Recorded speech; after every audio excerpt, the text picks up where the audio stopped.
Ayah.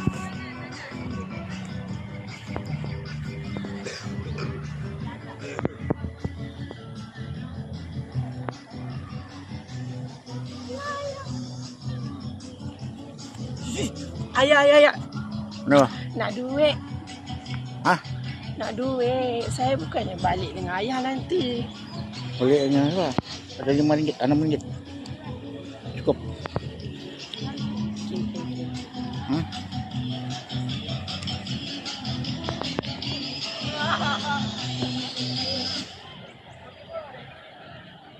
Tolonglah kawan tu angkat.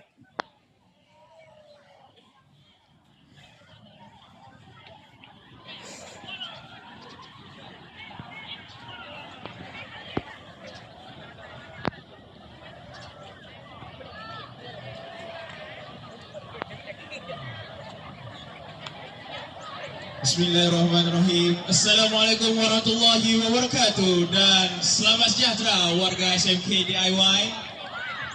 Mohon perhatian kepada semua pelajar. Diminta semua untuk berkumpul di kemah rumah masing-masing, kerana kita tidak lama lagi akan memulakan kejohanan kita pada hari ini.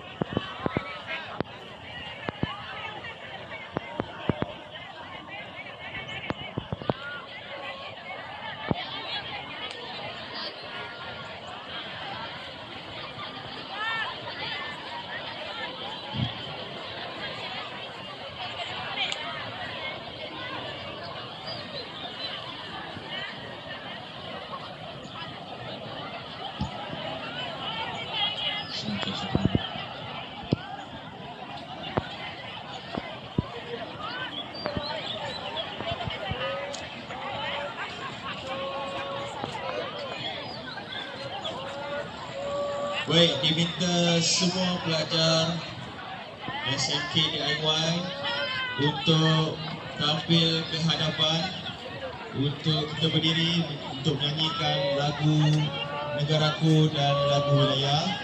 Jadi saya mohon semua pelajar sila bangun dan berkumpul di hadapan kemah tetamu VIP.